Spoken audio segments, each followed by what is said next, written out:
여러분 잘 지내셨습니까? 우리가 이렇게 모여서 예배하는 이 시간이 얼마나 귀하고 또 소중한 것인지 좀 더 깊이 생각하는 그런 시간들인 것 같습니다. 알베르 까미라는 사람이 쓴 시지프스의 신화라고 하는 유명한 책이 있습니다. 그 시지프스라고 하는 그 그리스 신화에 나오는 이야기를 배경으로 쓴 책인데요. 여러분 혹시 시지프스의 신화 들어보셨습니까? 신들에게 노여움을 산 시지프스가 형벌을 받는데요. 어떤 형벌을 받냐면 엄청나게 큰 바위를 저 산 꼭대기까지 굴려가 올라가는 그런 형벌을 받습니다. 그래서 그야말로 죽을 힘을 다해서 그 어마어마하게 큰 바위를 굴려가지고 겨우 이제 꼭대기에 탁 올려놓으면요, 도르르 굴러서 저 밑으로 가는 거예요. 그럼 어떻게 해야 돼요? 또 내려가서 또 쭉 하고 올려놓으면 굴러가는, 이걸 평생 해야 되는 거예요. 그 올라가는 그 고생, 막 그 무거운 걸 끌고 가는 그것도 힘들지만 더 힘든 게 뭔가 하면 내가 열심히 일한 게 아무것도 아니게 되는 거예요. 그게 정말 이 사람을 미치게 만드는 거죠. 사실 우리가 인생을 살다 보면요, 이런 걸 경험할 때가 많이 있어요. 뭐 고생은 누구나 다 할 수 있잖아요. 그런데 그 고생이 정말 내 삶에 막 큰 보람을 준다면 그 고생이 반의 반으로 줄어드는 거예요. 예를 들면 뭐 숟가락 하나 들고 이제 결혼한 사람이 막 부부가 우리 열심히 살자 해가지고 허리띠 졸라매고 막 먹을 거 덜 먹고 입을 거 덜 입고 막 해가지고 드디어 집을 샀어요. 그러면 막 보람이 있잖아요. 그동안 고생한 보람이 있는데, 근데 그게 아니고 막 죽을 힘을 다해서 살려고 했더니 집값이 팍 올라요. 못 샀어. 또 막 했더니 또 팍 올라. 그럼 우리 지금 뭐 하는 거야? 이런 생각이 들 수 있어요. 또 아니면 뭐 부모님이 막 정말 힘들게 자녀를 막 공부시키려고 자기가 막 투잡 가져가지고 뭐 해가지고 열심히 해서 뒷바라지 했는데 이 아이들이 막 그 부모님의 희생의 보답이라도 하듯이 명문대학에 들어가고 막 좋은 직장에 취직되고 이러면 고생한 보람이 있다, 이런 생각이 드는데, 내가 죽기 살기로 해가지고 이 자식들 뒷바라지를 했는데 뭐 다 대학도 떨어지고 뭐 논팽이 같이 살고 이러면 어휴, 내가 이거 뭐하러 이 고생을 했나, 이런 생각이 들게 돼 있는 거죠. 그러니까 내가 고생을 하더라도 어떤 의미를 찾으면 그게 소망이 있는데, 의미가 없어지면 내 고생한 게 몇 배로 더 힘들게 느껴지는 거죠. 그래서 시베리아 형무소 같은 데에 이렇게 죄수들을 정말 고통스럽게 만들기 위해서 한 것 중에 하나가 뭔가 하면, 죄수들을 아침에 일어나면 다 불러내서 땅을 파게 하는 거죠. 그 시베리아 얼어붙은 땅이 파지겠어요. 그걸 막 죽으라고 파놓으면 그 다음날 불러내서 다시 묻어라. 그 묻어가고 또 며칠 지나서 땅이 꽁꽁 얼면 또 그걸 또 파라, 또 묻어라. 그걸 계속 반복하는 거예요. 완전 시지프스 신화에 나오는 그 고통을 당하게 만드는 거죠. 오늘 이 디모데후서를 기록한 바울은요, 다메섹 도상에서 예수님을 만난 이후에 평생 복음 전하는 자로 부름을 받았잖아요. 그가 복음 전하는 일이 결코 순탄치 않았습니다. 그 넓은 영역에 걸쳐서 길도 제대로 나 있지 않는 걸 힘들게 걸어가서 복음 전하고, 그러다가 때로는 막 사람들이 돌 던져가지고 돌에 맞아 죽은 줄 알고 성 밖에 갖다 버리기도 했고요.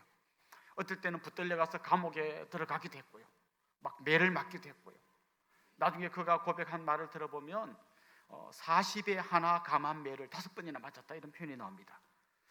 이게 무슨 말인가 하면 40대 때리면 사람이 죽는다는 거예요. 그러니까 진짜 죽기 직전까지 때려야 되니까 40대는 때리면 죽으니까 39대만 때리고 그걸 5번이나 맞았다는 거예요. 어떨 때는 자기가 복음 전하러 가다가 자기가 탄 배가 막 침몰하려고 해가지고 거의 이제 막 죽기 직전까지 간 적도 있죠. 유대인들은 이 배신자라고 손가락질하고, 이방인은 이방인대로 이 유대인이라고 막 물리치고, 조롱을 당하고 핍박을 당하고 온갖 수모를 겪고 죽을 뻔하고 온갖 고생을 다 한 거죠. 나중에 디모데후서 4장에 보면 그가 이렇게 고백합니다. 내가 전제와 같이 부음이 됐다. 전제가 뭔가 하면 이 하나님의 제단에 포도주를 따라 붓는 제사예요. 그러니까 자기가 지금 하나님의 제단에 마치 포도주를 따라 붓듯이 자기 인생 전체를 다 따라 부은 거예요. 마지막 땀 한 방울, 피 한 방울, 그의 눈물 한 방울까지 하나님의 제단에 다 쏟아 부은 거예요. 온갖 고생을 다 하면서. 그리고 이제 인생 마지막이 왔어요. 이 디모데후서는 그 인생 마지막에 기록한 말씀이잖아요. 자, 이제 인생 마지막이 왔어요. 그동안 죽을 것 생각하면서 복음을 전했어요.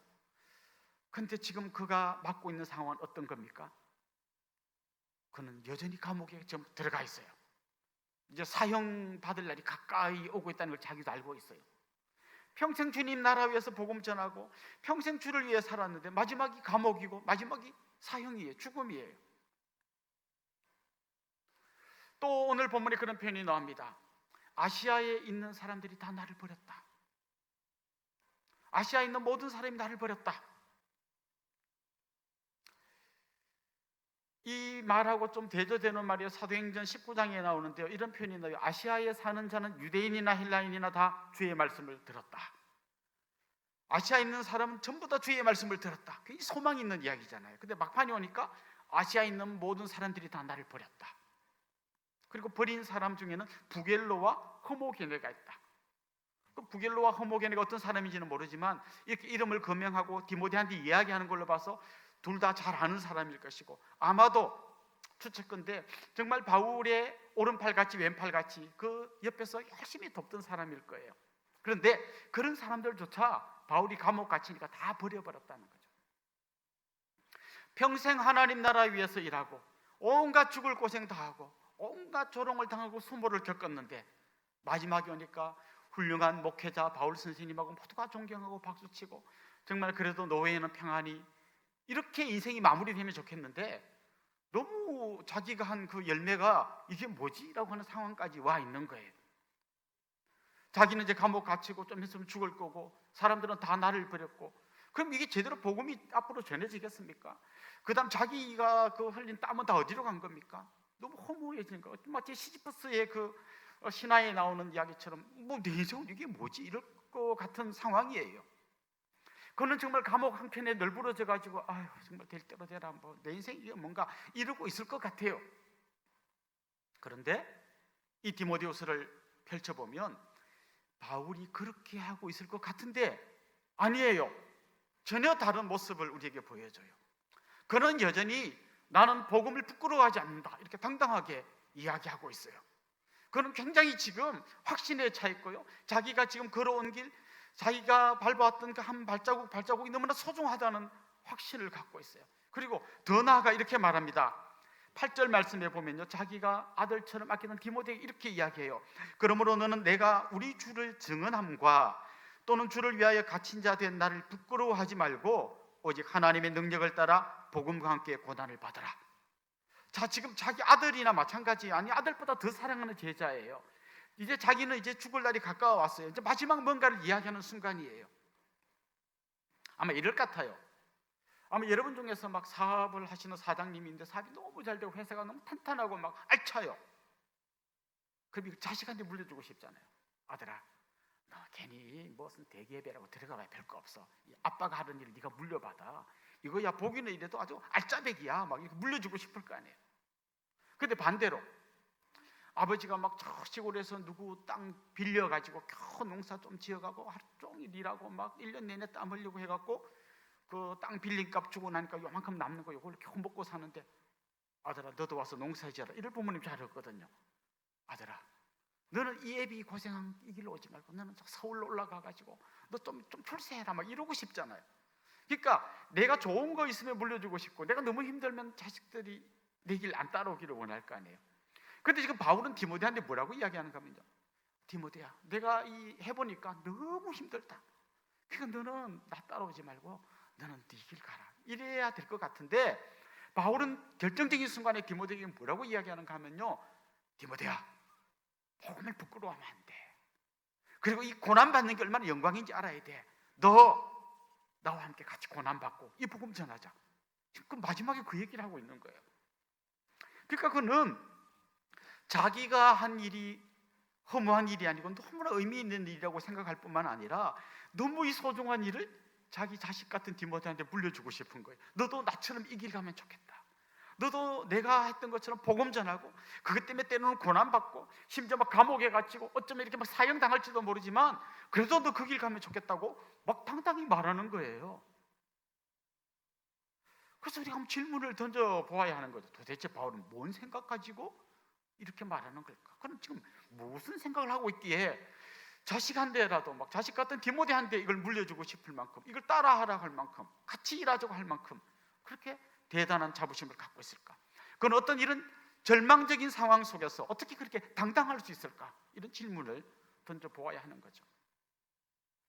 오늘 본문은 거기에 대해서 몇 가지 이야기를 합니다. 첫째는요, 바울 자기가 하는 일이 얼마나 소중한 일인지를 그는 알고 있었어요.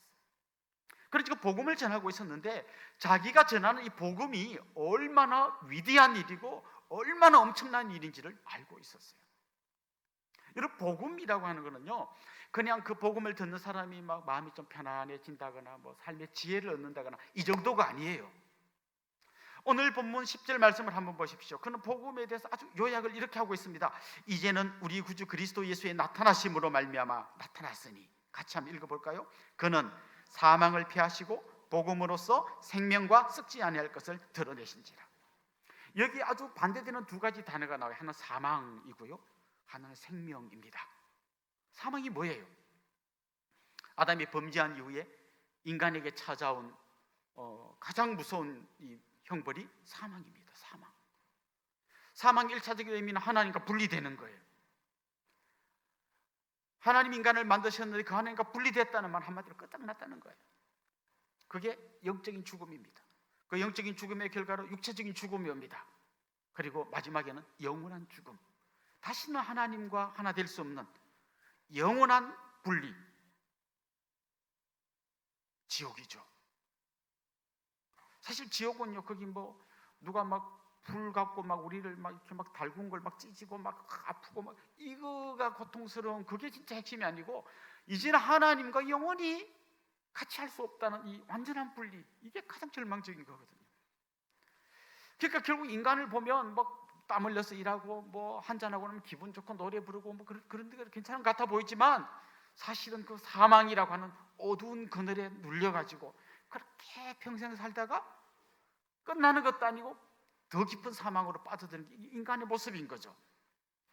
이렇게 살고 있었는데 그리스도께서 나타나신 거예요. 그리스도께서 오신 거예요. 오셔서 십자가에서 우리가 감당해야 될 이 사망을 자기가 다 짊어지고 죽으셨어요. 그리고 거기에 끝이 아니에요. 부활하셔서 아주 사망을 박살내버린 거예요. 그 사망의 그늘 뒤에서 입을 가리고 킥킥거리고 웃고 있던 사탄의 머리를 박살내버린 거예요. 더 이상 사망이 하나님의 백성 그리스도인들을 어떻게 주무를 수 없게 만들어버린 거예요. 그래서 고린도전서 15장에 보면 바울이 막 조롱하잖아요. 사망아, 너의 쏘는 것이 어디 있냐? 사망아, 너 한번 쏠려면 쏴봐봐. 너 이게 아무것도 아니야. 그러니까 지금 바울이 전하는 복음의 핵심은 뭔가 하면, 예수 믿으면 마음이 편해져요, 예수 믿으면 뭐 삶의 지혜가 생겨, 이게 아니라는, 그 정도가 아니라는 거예요. 사망에서 생명으로, 그야말로 죽음에서 완전한 영원한 주님과의 동행하는 삶으로 옮겨졌다는 거예요. 그러니까 바울이 전하는 복음은 이게 뭐 받아들이면 뭐 좀 약간 괜찮고 안 받으면 할 수 없고 이 정도가 아니라는 거예요.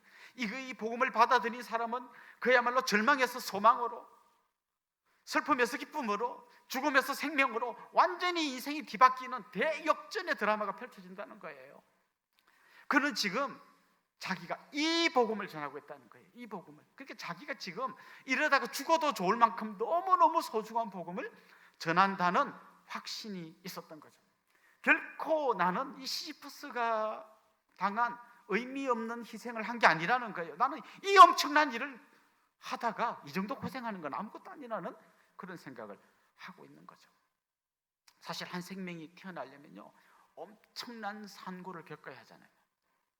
뭐 저는 당연히 아이를 낳아본 적이 없지만 아이를 낳아보신 분들의 이야기를 많이 들어봤죠. 하늘이 한 5번 노래졌다가 파래졌다가 해야 애가 나온다 그러더라고요. 한 아이 하나 낳는데도 10달 품고 있어야죠. 막 온갖 고난을 다 당하잖아요. 하늘이 진짜 노래지도록 그렇게 아이를 낳잖아요. 근데 왜 둘째를 또 낳아요? 그 고생인 줄 알면서. 알잖아요. 고생했지만 이 한 생명이 얼마나 소중한지를 알기 때문에 둘째를 낳고 셋째를 낳고 넷째도 낳잖아요. 우리가 진짜 이 내가 전하는 이 복음 전하는 게 고생이고 힘들고 조롱받고 비난받고 온갖 수모를 당하지만 이것 때문에 한 사람이 죽음에서 생명으로 옮겨진다는 이 사실이 너무 크고 너무 놀랍고 너무 감격적이기 때문에 이 일을 하는 거라는 거죠. 사실 지금 디모데에게 편지를 쓰고 있습니다만은 지난주에 말씀드린 대로 디모데라는 이 사람을 전도하러 바울이 루스드라에 갔을 때 사람들이 돌을 던져가고 죽은 줄 알고 성 밖에 갖다 버린 데가 루스드라예요. 그곳에서 태어난 제자가 디모데예요. 그 디모데라는 이 한 사람이 주님의 백성 된 것도, 그가 바울의 동역자 된 것도, 바울이 엄청난 고난을 겪은 다음에 이 한 생명이 태어난 거잖아요. 그러니까 이 한 생명은 태어난 걸 생각하면 그가 당한 돌 맞아 죽을 뻔한 거는 아무것도 아니라는 거죠. 그만큼 그가 자기가 하는 일이 얼마나 소중한 일인지 알고 있다는 거죠. 진짜 옛날에 우리나라 독립운동 하시던 분들은 맨날 막 잡혀가고 막 죽고 그래도 이 나라를 살린다는 그 자부심 때문에 그 일을 한 거잖아요. 제가 대학 다닐 때는 그 운동권 학생들이 위장 취업이라는 걸 많이 했어요. 아주 명문대를 졸업한 학생이요, 그 노동자들을 깨우치기 위해서 일부러 공장에 자기 중졸이라고 하고 고졸이라고 하고 위장 취업해가지고 자기 그 명문대학 나왔으니까 굉장히 대기업에 가서 월급 많이 받을 수 있는데 반의 반도 못 받는 공장에 일부러 취업해가지고 그 고생을 했어요. 물론 저는 당연히 그 운동권 학생들하고 생각이 다릅니다만 한 가지는 그들을 존경하는 부분이 있어요. 자기가 믿는 신념 때문에 기꺼이 그 명문대 학벌을 쓰레기통에 버리고 중졸, 고졸이 받는 그 월급 받으러 들어가는 그 장면만큼은 내가 존경해요. 그럼 우리한테 이런 질문을 던져봐야 돼요. 우리가 갖고 있는 복음이 그 운동권 학생들이 갖고 있는 이념보다도 못한 건가? 정말 자기들이 믿는 그 이념, 이데올로기 때문에 자기들이 누릴 수 있는 모든 특권을 포기하고 일부러 위장 취업했는데, 그럼 우리는 내가 믿는 이 복음 때문에 정말 기꺼이 그런 고난을 겪고 좀 어려움을 겪는 걸 감당할 생각이 없다면 우리는 그들보다도 더 못한 사람인 거죠. 우리가 정말 제대로 복음 전하는 일에서 도망간다면 이유는 두 가지입니다. 첫째는 내가 너무 이기적인 거예요.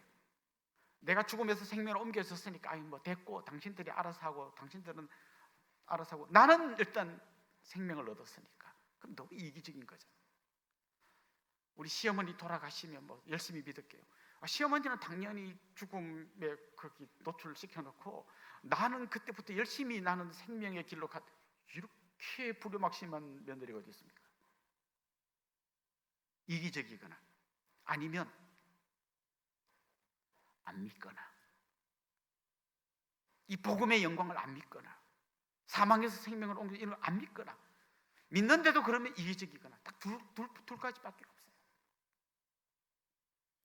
지금 바울은 자기가 그 수많은 수모를 겪고 고난을 당하지만 이것 때문에 또 한 영혼이 죽음에서 생명으로 돌아온 이라면 한 명을 살린 거라도 단 몇 명 안 되는 사람을 살린 거라도 나의 이 고난은 의미가 있다는 거죠. 그래서 그는 지금 이 고난 속에서도 당당하게 디모데야 너도 나랑 같이 이 길 가자고 손 내밀 수 있었던 거죠. 두 번째, 그가 이렇게 당당하고 이렇게 멋지게 살 수 있었던 이유는 자기 같은 사람을 하나님이 불러줬다는 것에 대해서 너무나 큰 감격이 있는 거예요. 오늘 본문 9절 한번 봅시다. 하나님이 우리를 구원하사 거룩하신 소명으로 부르심은 우리의 행위대로 하심이 아니요 오직 자기의 뜻과 영원 전부터 그리스도 예수 안에서 우리에게 주신 은혜대로 하심이라. 내 행위대로 한다면 나는 이 복음 전하는 자로 부름받을 자격이 없어요. 그런데 하나님이 은혜로 나를 이런 일에 불러주셨다는 거죠. 우리가 착각하고 있는 것 중에 한 가지가 있는데요, 하나님 우리를 부르신 그 부르심은 따르고 이렇게 불러가지고 나를 좀 훈련시켜갖고 어느 수준이 되면 그때 나를 복음 전하는 사람으로 다시 부른다는 생각을 해요. 그래서 나는 이제 초짜인데 이제 교회 다닌 지 며칠 되지도 않았는데 아직 나는 아니고 한 권사님이나 한 장로님이나 이쯤 되면 복음 전하는 자로 가는 걸로 착각할 때가 있어요. 근데 하나님 우리를 부르실 때 하나님의 백성으로 부르실 뿐만 아니라 동시에 복음 전하는 자로 부릅니다. 그럼 오늘 내가 하나님의 백성으로 부름 받았다면 동시에 나는 지금 복음 전파자로 부름 받은 거예요. 그럼 당연히 이런 말이 나와야 되죠. 나 자격이 안 되는 것 같은데요. 성경은 말합니다. 자격이 안 되는 우리를 은혜로 불러주셨다는 거예요. 우리가 구원받는 것도 자기가 안 되는데 은혜로 구원받는 것처럼 복음을 전하는 이런 사명을 맡기는 것도 자격이 안 되는데 은혜로 이 사명을 맡겨주셨다는 거죠. 바로 지금 그 얘기를 하고 있습니다. 11절 말씀 보면 이렇게 되어 있어요. 내가 이 복음을 위하여 선포자와 사도와 교사로 세우심을 입었노라. 여기 보면 요 문장에서요 제일 강조되는 한 단어가 있는데요, 내가라는 단어. 내가, 그 헬라 문법에 보면 굳이 강조하지 않아도 되는데 내가를 엄청나게 강조해 놓은 걸 볼 수 있어요. 이게 내가를 강조했다는 말은 뭔가 하면 이런 거죠. 나 같은 놈을 불러주셨구나. 나같이 자격 없는 인간을 하나님이 이 영광스러운 일에 불러주셨구나.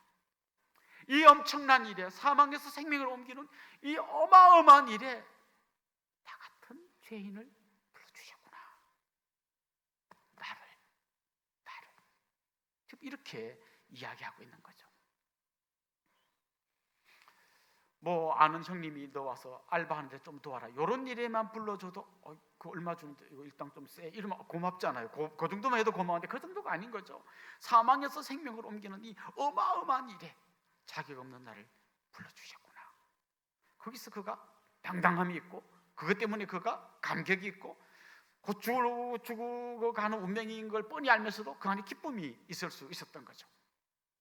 마지막으로 그가 이 고난과 역경 속에서도 당당할 수 있었던 이유는요, 하나님께서 이 일을 끝까지 이루어 가실 걸 믿었기 때문이에요. 무슨 얘기인가 하면, 자, 자기는 지금 복음 전하다 감옥 갇히고 죽을 거예요. 더 이상 자기는 복음을 전할 수 없어요.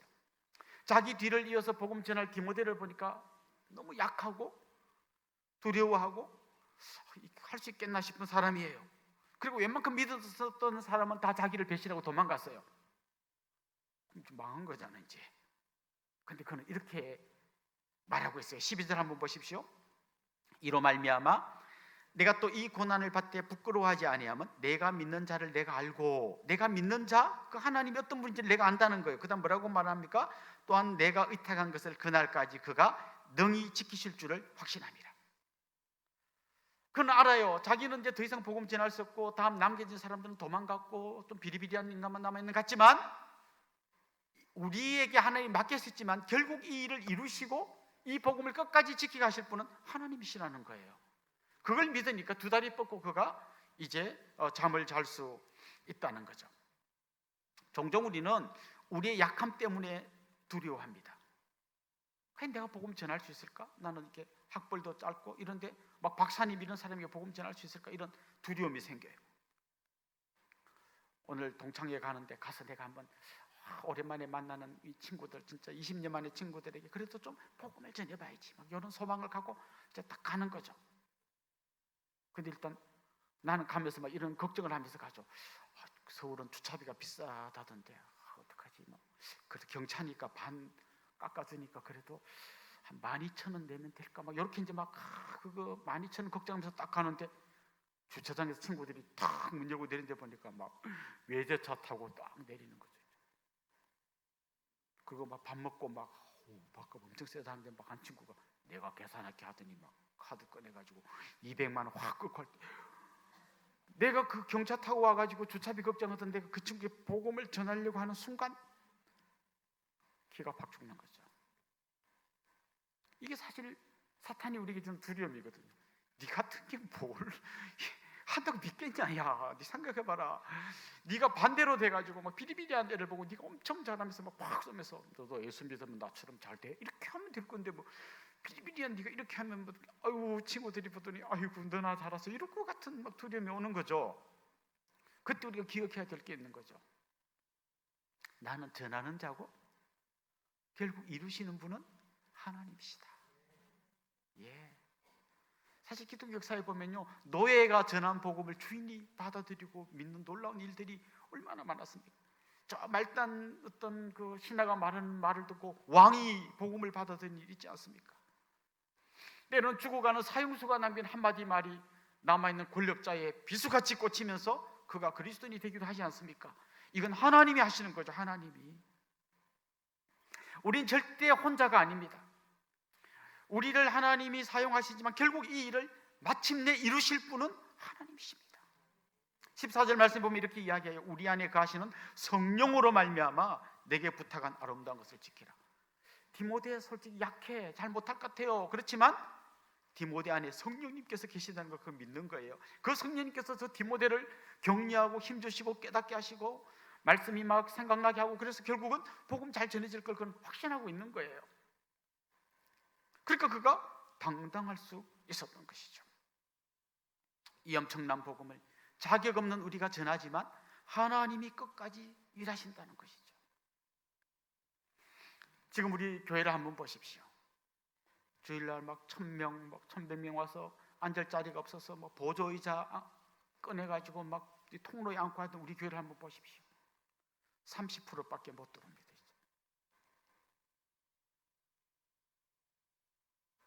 사부예배까지 다 드려도 몇 명 못 들어와요. 그래도 집에서 막 힘들지만 집에서 예배 드리는 분들도 있어요. 근데 그 중에는 뭐 집에서 예배 드리지만 드리다 보니까 처음에는 막 했는데 이제 시간이 지나다 보니까 뭐 그냥 누워서 뭐 대충 보다가 막 졸리니까 또 자고, 뭐 저녁에 또 드려야지 하고는 또 저녁 되니까 까먹고, 어이구 이번 주를 까먹었네. 분명히 이런 사람들이 있고, 뭐 이러다가 우리 교회 막 반토막 나고, 이러다가 우리 한국교회 완전 망하는 거 아닌가, 이제 기독교 역사는 끝나는 거 아닌가. 사실 이런 두려움이 목사인 저 안에도 있어요. 그러나 우리 다시 한번 이 말씀을 보는 거예요. 하나님이 결국 지켜가실 것이다. 하나님이 지켜가실 것이다. 우리 다음 세대는 어떻게 될까요? 지금 벌써 막 아이들이요, 우리 전사님들이 이번 주부터 예배 드린다니까. 왜요? 집에서 해도 좋은데 이제 요 재미붙은 거예요. 집에서 이제 날라리로 하는 게 재밌는 거예요. 예. 과연 그 다음에 나중에 이제 정상적이 됐을 때 우리 다음 세대들이 진짜 이 복음만에 머물러 있을까 생각하면 막 가슴이 답답한 거죠.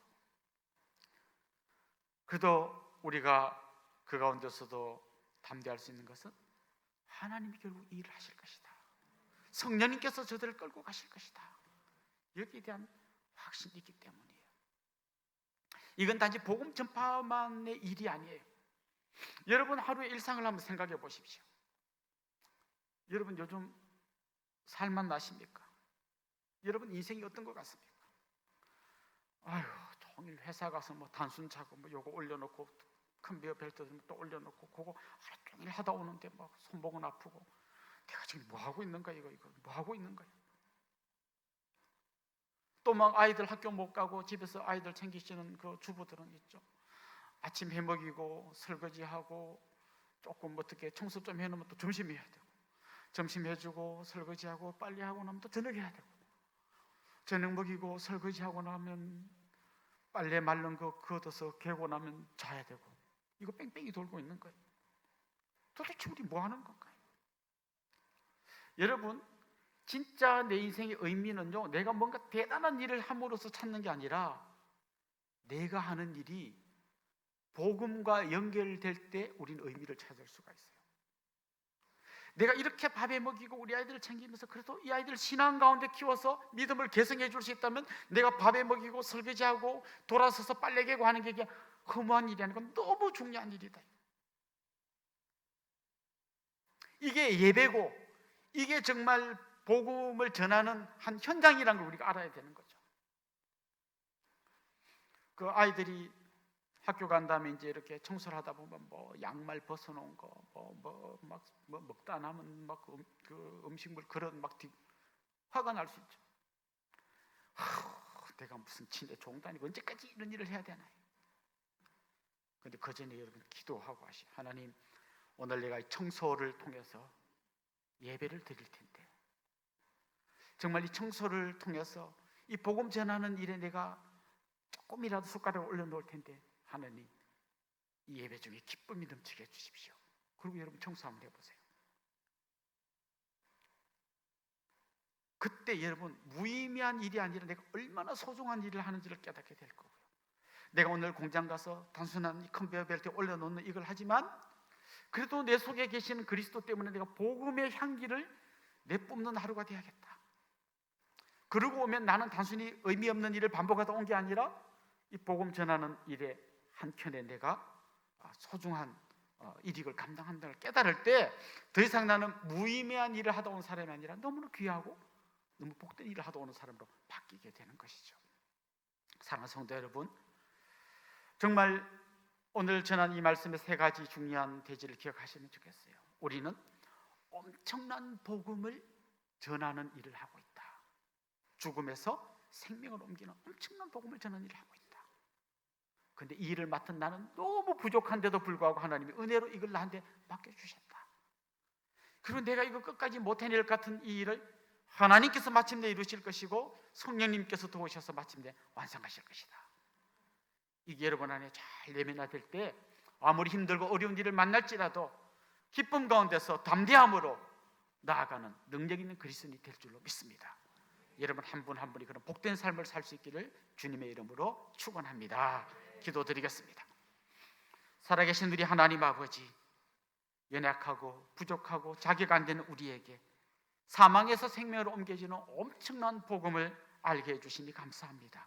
그리고 이 복음을 나만 아는 것이 아니라 또 다른 누군가에게 전할 수 있게 해주시고 또 내가 하는 작은 일들이 이 복음 전한 일에 쓰임받게 해주신 것을 감사드립니다. 이 확신 가지게 하시고 우리 안에 그런 당당함과 또 감격과 기쁨이 넘쳐나게 하여 주시옵소서. 예수님의 이름으로 기도드리옵나이다. 아멘.